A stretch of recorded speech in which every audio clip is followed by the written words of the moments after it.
cas, c'est une très belle occasion de célébrer cette dynamique engagée, parce que 25 ans, ça se fête, et surtout qu'on a eu 25 ans de très grande frénésie de coopération entre le Maroc et tous les autres pays du continent.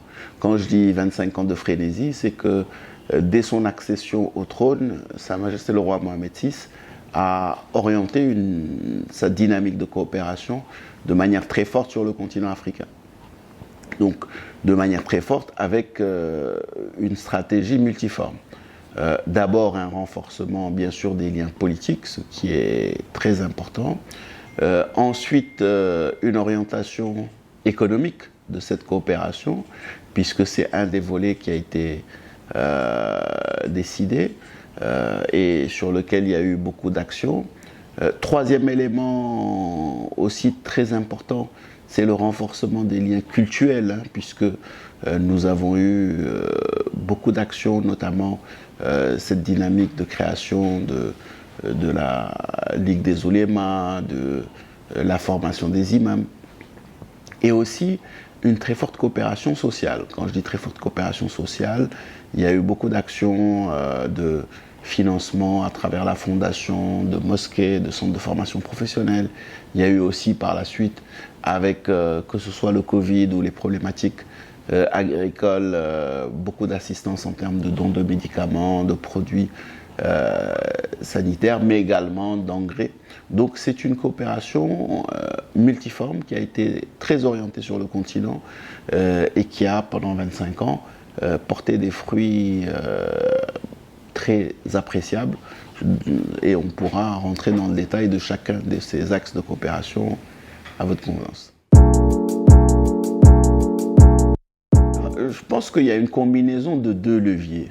Un premier levier, c'est une dynamique réelle de visite et de renforcement de liens entre Sa Majesté le Roi et un certain nombre de populations africaines, et également un certain nombre de dirigeants africains.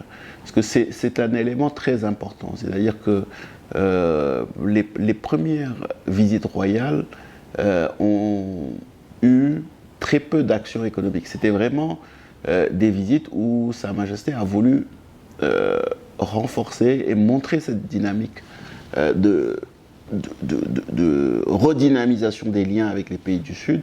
Et dans ces voyages, il y a eu beaucoup de visites de sites avec des populations, donc de brassage avec les populations. Il y a eu aussi beaucoup de renforcement de liens, de renouvellement de liens avec certains pays où, depuis un certain nombre d'années, il n'y avait pas de souverain marocain qui avait fait de visite. Donc ça, c'était le premier élément, et je pense que ça a démontré vraiment toute cette dynamique renouvelée de reconnexion avec le continent, puisque certains reprochaient au Maroc de s'être tourné un peu vers l'Europe. Donc ça a été un élément catalyseur important qui a montré ce retour du Maroc en force dans sa profondeur africaine, même si j'ai l'habitude de le dire, il y avait encore de la coopération qui existait, qui était forte, mais ce n'était pas de la même nature, et c'était important qu'il y ait ce retour en force dans cette profondeur africaine. Et le deuxième, bien sûr, ça a été le début de tous ces investissements économiques qui ont été aussi catalyseurs de ce renforcement du positionnement du Maroc sur le continent. Donc, renouer avec les populations africaines et les dirigeants africains, et deuxièmement, construire une coopération économique. Je pense que ces deux leviers ont été très importants dans ce renouveau du Maroc africain. Vous savez, pour les investissements, le meilleur baromètre est le retour sur investissement et le positionnement économique dans ces pays. Et quand on regarde le retour sur investissement, que ce soit dans le secteur bancaire, dans le secteur de télécom, à un moment dans le secteur des assurances, dans le secteur des BTP, on se rend compte que les entreprises marocaines sont en train de recueillir le dividende de ces investissements depuis plusieurs années. C'est vrai que tout tout n'a pas été réussite, hein. Il faut le dire, il y a eu une courbe d'apprentissage, il y a eu aussi des échecs sur certains investissements. Mais aujourd'hui, quand on fait le bilan global, on se rend compte que sur le secteur bancaire, il y a eu une dynamique très forte. Et aujourd'hui, les banques, pour la plupart de celles qui sont sur le continent, ont plus d'un tiers de leur produit net bancaire qui revient de ces pays d'Afrique subsaharienne. C'est pareil pour les sociétés de télécom. Dans le BTP, il y a un certain nombre de groupes qui ont plus de 60% de leur activité sur le continent. Dans l'immobilier aussi, il y a beaucoup de retours.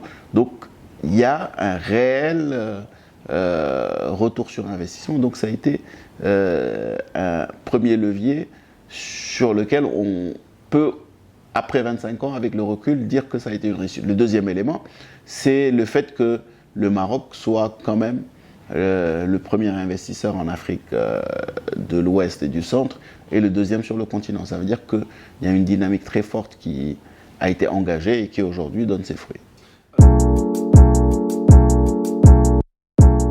L'initiative est réellement une continuité de ces 25 années d'action, hein. Vous savez, j'ai toujours eu tendance à dire que le développement économique du Maroc est vraiment plus pertinent sur la verticale que sur l'horizontale, parce qu'effectivement, il y a une vraie cohérence d'intérêt et de développement et de complémentarité avec les pays de cette façade atlantique. C'est quelque chose qu'on a théorisé depuis un certain nombre d'années et sur lequel le Maroc a mené de vraies actions. C'est-à-dire que cette initiative n'est pas sortie ex nihilo. Elle vient après qu'il y ait cette dynamique d'investissement sur cette façade atlantique, qu'il y ait la consolidation de projets structurants. Quand on parle de cette route Tanger-Dakar qui a été consolidée et qui a permis aussi de pouvoir connecter la Mauritanie, le Mali, le Niger, le Burkina, avec le sud marocain et avec le Sénégal. Quand on parle de ce projet de gazoduc atlantique aujourd'hui, mais au départ qu'on avait baptisé Nigeria-Maroc, donc il y a un certain nombre de projets structurants qui ont été engagés, en plus de la dynamique d'investissement économique, qui ont fait que progressivement, cette dynamique de coopération atlantique a trouvé un terreau favorable sur un certain nombre d'actions qui étaient déjà menées.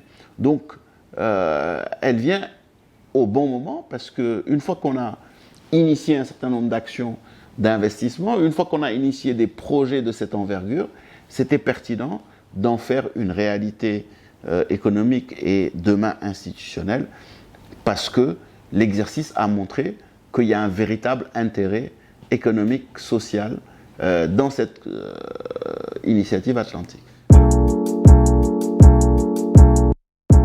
Il est important de considérer cette initiative comme une initiative qui va permettre de créer de la valeur sur tout le corridor atlantique. Ce n'est pas uniquement d'un angle de renforcement, de positionnement du Maroc ou autre, il faut le voir vraiment dans le sens de création de valeur ajoutée et de prospérité commune. Ça, c'est l'élément le plus important. C'est-à-dire qu'il y a tellement de complémentarité sur un certain nombre de chaînes de valeur aujourd'hui, que ce soit la chaîne de valeur de l'automobile, la chaîne de valeur de l'énergie renouvelable, la chaîne de valeur de tout ce qui est engrais, que ce soit les chaînes de valeur, donc quand je dis engrais, je dis toute la chaîne de valeur agricole, ou encore la chaîne de valeur des infrastructures, ou encore sur l'économie bleue, sur le développement durable. Il y a tellement de complémentarité dans cette zone qu'il faut le voir comme le moyen, à l'aune de la zone de libre-échange continentale, de renforcer réellement la coopération entre les différents pays de cette façade et de renforcer la valeur ajoutée du Made in Africa. Donc vraiment de créer plus de valeur ajoutée locale, plus de prospérité pour les pays de ce corridor et donc forcément pour les populations.